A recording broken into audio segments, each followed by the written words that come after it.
Fire Podcast numéro 84. Et 120 jours en Cénacle continu. Aujourd'hui, nous voulons examiner un verset biblique ou parler du charisme de la prophétie. 1 Corinthiens 14, 1. Vivez le désir des dons de l'esprit, en particulier de la prophétie. Ce verset nous rappelle qu'en tant que chrétiens, nous pouvons tous aspirer au charisme de la prophétie, même si nous ne le connaissons pas, si nous ne sommes pas dignes, si nous ne sommes pas conscients. Pour reconnaître ce charisme, enracinons-nous dans la parole de Dieu, qui nous offre une voie d'accès à la parole, justement pour exercer le don de la prophétie. Nous pouvons commencer par prendre un verset biblique, réfléchir son message, permettant à la parole de Dieu d'entrer dans nos cœurs et remplir justement notre prière, nos pensées. À ce point-là, enrichir notre vie de foi et nous inspire l'instant présent.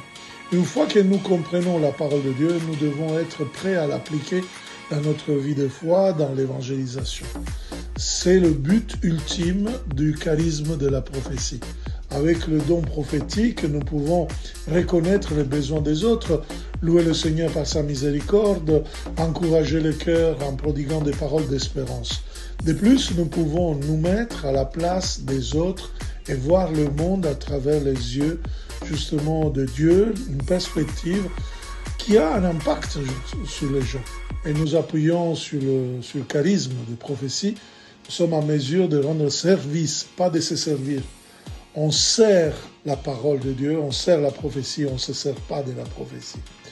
Et alors nous pouvons offrir un soutien spirituel, pour répondre aux besoins de réconfort, de guérison, etc. Encore une fois, n'oubliez pas que l'écriture est importante pour reconnaître le don de la prophétie. Mais rappelons-nous aussi que le but ultime de ce charisme, c'est d'aimer les autres, c'est de servir les enfants de lumière, en leur montrant le chemin de la guérison qui vient du Seigneur. Nous avons la responsabilité d'utiliser ce charisme avec amour, compréhension.